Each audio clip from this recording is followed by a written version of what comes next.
নমস্কার, আমি তপেশ্বরানন্দ নাথ। অমৃত কথা চ্যানেলের পক্ষ থেকে সকল শ্রোতাগণকে জানাই আমার ভক্তিপূর্ণ প্রণাম।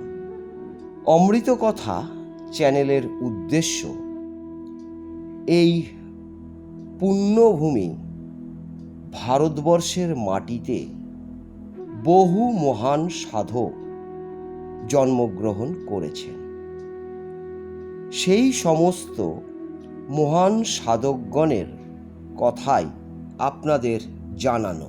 যে সমস্ত মহান সাধকগণের কথা আপনাদের জানাবো তা আমি শ্রী শ্রী বামলীলা গ্রন্থ হইতে সংগ্রহ করেছি। তার জন্য দি বামা মিশনের শ্রী শঙ্কর প্রসাদ মুখোপাধ্যায়ের নিকট আমি চিরকৃতজ্ঞ থাকিব। জয় তারা, জয় বাম। নমস্কার, আজ আমি আপনাদের শোনাব শ্রী বামলীলার রচয়িতা শাস্ত্রী হরিচরণ গঙ্গোপাধ্যায়ের জীবনের একটি উল্লেখযোগ্য ঘটনা, চক্রানুষ্ঠান। আমার প্রাণের কথা ইঙ্গিত করিয়া বাবা ধীরে ধীরে শিমুলতলা হইতে ফিরিলেন। আমি সঙ্গে সঙ্গে চলিলাম। পথের দিকে উচ্চ ভূমিতে উঠিয়া পথের ধারে একখানি চালা ঘরে আসিলেন। ইহাই তাহার আশ্রম বুঝিলাম। ইহার সম্মুখে পূর্ব দিকে একটু খোলা জমির পরে গ্রামের পথ, তৎপরে প্রকাণ্ড জীবৎকুণ্ড ও তারপর যতদূর দৃষ্টি চলে ততদূর খোলা আকাশ। অনন্তের ছবি কতকটা এখান হইতে পাওয়া যায়।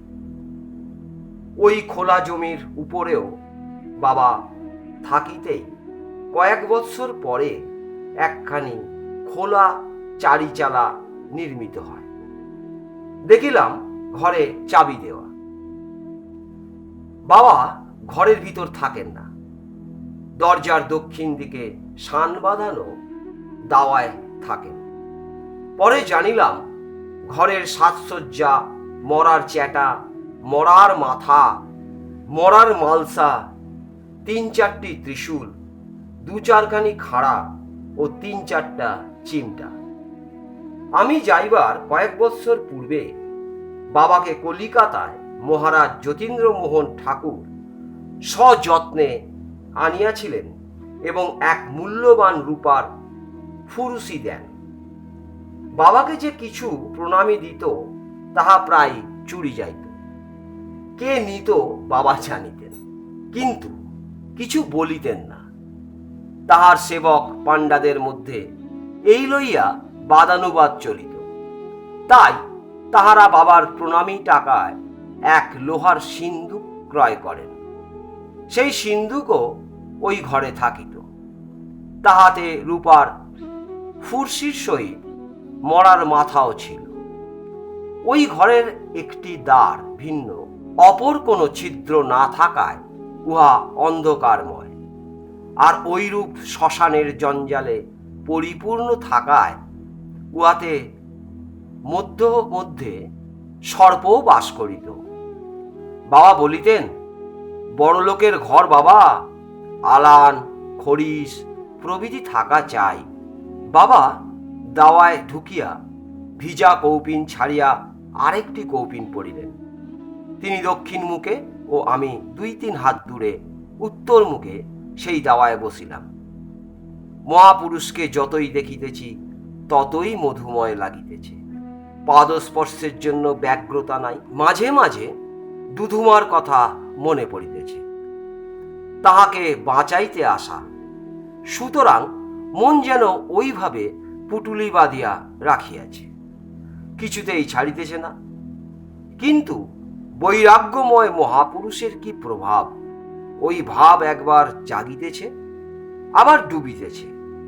ক্রমে যেন মন শূন্য শূন্য লাগিল। ভালো মন্দ, সংসার অসংসার যেন কিছুই জ্ঞান নাই। এমন সময় ফণিবাবু বাসা হইতে বাবার জন্য আনিত বিলাতি 1 বোতল কারণ ও অন্যান্য ভোজ্য আনিলেন। বাবা ভক্তির উপহার সাদরে দর্শন করিলেন। তৎক্ষণাৎ 2-3 জন লোক জুটিল। বিলাতি কারণ দর্শনে তাহাদের হৃদয়ে উৎফুল্ল, বাসনা সতৃষ্ণ। বাবা, রক্তবর্ণ কারণ এসেছে, রক্তবর্ণ কারণ এসেছে বলিয়া উঠিল। বাবা নিরুত্তর। বিলম্ব সইতে না পারিয়া তাহারা নিজেরাই ছিপি খুলিতে লাগিল। তার জড়ানো ছিপি খুলিতে সময় লাগে। তাহাদের আর অপেক্ষা সহে না। বোতলটির মুখ ভাঙিয়া ফেলিলেই যেন ভালো হয়। বাবা তামাশা দেখিতেছে। নয়ন কোণে ঈষৎ মধুর হাসি খেলিতেছে। সাধনায় সিদ্ধি। তাহাদের চেষ্টায় বোতলের ছিপি খোলা হইল। বাবার সম্মুখে বোতল রাখিয়া বলিল, বাবা, উৎসর্গ করিয়া দিন। তাহারা বড়ই ব্যস্ত। বাবা প্রসাদ দিতে কেন এত বিলম্ব করিতেছেন? তাহাদের মনের ভাব আর প্রসাদের আবশ্যকতা কি, কিন্তু মুখে তাহা বলিতে পারিতেছেন না। বাবা শুনিয়াও শুনিতেছেন না, নিজ ভাবেই বিভোর। তাহারা বাবার চটকা ভাঙাইবার জন্য বারবার বলিতেছেন, বাবা, তার আমাকে কারণ দিন। তখন বাবা বোতলটি বাম হাতে ধরিয়া দক্ষিণ করে তাহার উপর জপ করিলেন। মনে মনে কি শোধন মন্ত্র বলিলেন জানি না। প্রকাশ্যে মন্ত্র হইল, তারামা ঘোড়ার মুত খা, ঘোড়ার মুত খা। আগন্তুকগণ প্রসাদের জন্য উন্মুখ হইলেন। বাবা পাত্রে খানিকটা ঢালিয়া অবলীলাক্রমে শরবত পানের ন্যায় পান করিলেন। কোন কোন শুদ্ধাচার পাঠকের মনে হইতে পারে, ইহাতে আর বাহাদুরি কি, পাকা মাতাল, তাই বিলাতি মদেরও ঝাঁঝ বামকে লাগিল না। কিন্তু বামের এ বিষয়েও অচিন্তনীয় প্রভাব যাহারা পরীক্ষা করিয়াছেন তাহারা জানিয়াছেন। বিনা জলে বোতল বোতল বিলাতি মদও তিনি খাইতেন। তাহার মুখ বিকার বা জিহবার জড়তা, মনের বিক্ষেপ হইত না। আবার যখন তাহার ইচ্ছা হইত তখন তিনি 1 পাত্র খাইয়াই ঢলিয়া পড়িতেন। মদে তাহাকে খায় নাই, তিনি মদ খাইতেন। মদে তাহার মনের বিকার আনিতে পারিত না। তিনি পানপাত্র গ্রহণ করিলে অভ্যাগতগণ যেন বাঁচিল। তাহারা তথা হইতে মালা কুড়াইয়া যে যাহার মালা বাবার সম্মুখে ধরিল। বাবা সকলকে পাত্রে ঢালিয়া দিলেন। তাহারা মুখ বিকারের সহিত পান করিয়াই মুড়ি শুদ্ধি লইল। আবার প্রসাদ চলিল, বাবাও প্রসাদ দিলেন। তাহাদের মন বিকশিত হইল। তাহারা বশিষ্ঠের সিদ্ধিক্ষেত্রে মহাশ্মশানে শ্রী ব্রাহ্মের আশ্রমে চক্রে বসিয়াছে। সাক্ষাৎ বামরূপী বাম তাহাদের চক্রেশ্বর। সুতরাং তাহাদের মনে ধর্মভাব ভিন্ন অন্য ভাব খেলিতে পারে না। মদের প্রথম গুণ মনোবিকাশ। তাদের মধ্যে একজন গান ধরিল, ব্রহ্মাণ্ডেতে খুঁজে এলাম ব্রহ্মময়ী মা তোমারে, কোথাও না দেখতে পেয়ে দেখি শেষে হৃদ মাঝারে। স্বর তরঙ্গ সেই মহাশ্মশানকে কাঁপাইয়া দিংমহল মুখরিত হই আমার প্রাণের তন্ত্রীতেও ঝঙ্কার দিল। সত্য সত্যই ব্রহ্মময়ী মা ব্রহ্মাণ্ডে প্রকট হইলেও জীব যতক্ষণ না অন্তর্মুখী ততক্ষণ তাহার উপলব্ধি না হইলে সর্বং ব্রহ্মময়ং জগৎ ভাবেরও উদয় হয় না।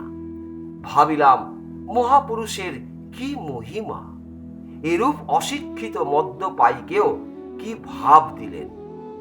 ভাবের মধুরতায় সুরও কি মধুর, এখনো যেন সে সুর কানে লাগিয়া আছে। ক্রমে পাত্রের পর পাত্র চলিতে লাগিল। বোতল ফুরাইল, তাহাদের বিকার ভাব আসিয়াছে। অতিথিগণের ইচ্ছা আরো 2-1 বোতল ধানেশ্বরীও চলে। আমার ইচ্ছা আরো বাড়াবাড়ি না হয়। শ্রীবাম আমার বাসনাই পূর্ণ করিলেন। তাহাদের মধ্যে চেঁচামেচি আরম্ভ হইল। পরে তাহারা বচসা করিতে করিতে চলিয়া গেল। বাবার অচল অটল ভাব। আমি তন্ত্র পড়ি নাই, তান্ত্রিক চক্র পূর্বে দেখি নাই, কখনো পঞ্চমকরে সাধনাও করি নাই। হরিলুটের ছেলে বাল্যকালে হরির দিকেই টানছিল। হরিনাম করিতে সময় সময় প্রীতি হইত। রামায়ণ মহাভারত পড়িতাম। শ্রী ভগবানের চরিত বড় ভালো লাগিত। শক্তি নামে তত আস্থা ছিল না। দুর্গোৎসবাদি বাটিতেই হইত। হৃদয় হইতে দুর্গা বলিতাম না। পাটা কাটার সময় জয় মা দুর্গে ছাগ গুড়াগুড় ধ্বনি মুখ হইতে বাহির হইত। রোগাদির পরীক্ষার ধমকে কোথা হরি বলিয়াই বেশি ডাকিতাম। কিন্তু বৈষ্ণবাচারীও ছিলাম। মৎস্য, মাংস, হংস, ডিম্ব প্রভৃতি সবই চলিত। বৈষ্ণব ভাব তো ছিলই না। সে ভাব কত উচ্চ, যিনি তৃণ অপেক্ষা আপনাকে নিজ জ্ঞান করেন। তিনি তরুর ন্যায় সহিষ্ণু হইয়া স্বীয় মস্তকে বাতাতপ নীরবে সহ্য করিয়া আশ্রিত জনকে ছায়া দেন। যিনি মান গর্ব সমস্তই ত্যাগ করিয়াছেন, অথচ পরকে শ্রী ভগবানের বিভূতি বোধে মান দিয়া থাকেন, তিনি হরিনাম কীর্তনের অধিকারী। আমার সে অধিকার ছিল না, এখনো হয় নাই। আমি শাক্তও ছিলাম না। আমার খিচুড়ি ভাব ছিল। কোনো তন্ত্রেই বিশ্বাস ছিল না, আস্তিক্য বুদ্ধিও ছিল না। তবে আমি কারণের দলেও ছিলাম না। তাহার প্রতি আমার বিদ্বেষী ছিল। যৌবনোদ্গমে নানা পাপ করিয়াছি বটে, তবে মদ্যপান করি নাই। উহাতে কেমন ভয় ছিল। উহা সংসারীর পক্ষে বিষ বলিয়া জানিতাম। প্রায়ই নূতন মদ, গুরুপাক ও ত্রিদোষোত্তেজক পুরাতন মদ্য দেহের রসাদিবাহী নারীকে শোধন করে। অগ্নুদীপক লঘুপাক রোচক, হর্ষজনক, প্রীতিকর, বর্ণবর্ধক, ভয়ে শোক ও শ্রমের নাশক, প্রগলভতা, বীর্য প্রতিভা, তুষ্টি পুষ্টি ও বল বিধান করে। সত্যগণ প্রধান ব্যক্তি এই মদ্য যথাবিধি উপযুক্ত মাত্রায় পান করিলে অমৃতের ন্যায় হইয়া থাকে। নিয়মিত ব্যবহারে মদ্যের গুণ যে সুধার ন্যায়, তাহা পাশ্চাত্যগণের দৃষ্টান্তে দেখিয়াছিলাম। তথাপি কখনো ওই সুরার পক্ষপাতী ছিলাম না। কামিনী অপেক্ষাও মদের মোহিনী শক্তি অধিক। কামিনী বাগুড়া হইতেও লোকে নিষ্কৃতি পায়, কিন্তু মদিরা জাল হইতে মুক্তি পাওয়া দুর্লভ। আবার দুই জালে যে জড়িত, তার দফা রফা। মদ মনকে বশীভূত করিয়া ক্রমে কাজের বাহির করিয়া ফেলে। মাতাল কি প্রাচ্যে কি পাশ্চাত্যে, সর্বত্রই ঘৃণিত। মাতাল পশুবৎ ও শেষে কাষ্ঠকুড্ডবৎ হয়। এই পরিণামও আমি নিজ চক্ষে দেখিয়াছিলাম। মদ্যপানের বিষময় ফল বুঝিয়াই সমাজ রক্ষার জন্য পুরাণে যদুবংশ ধ্বংসাদি দৃষ্টান্ত এবং স্মৃতিশাস্ত্রে মদ্যপান মহাপাতক। মদ সর্বতোভাবে সংসারীর হেয়। কিন্তু শক্তিতন্ত্র মদের পক্ষপাতী। তন্ত্রের মত যে পঞ্চমকার সাধকেরই বীর সাধক ইত্যাদি শুনিয়াছিলাম। তখন মকার তত্ত্ব জানিতাম না।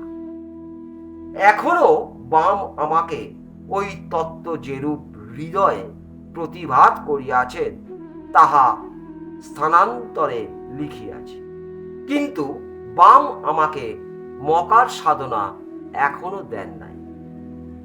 বামের চক্র দর্শনে তাহার আচরণের প্রতি আমার কোনো বিদ্বেষ ভাব না আসিলেও স্মৃতি ও তন্ত্রের এই বিরোধ হিল্লোলে আমার মন দোলাইত।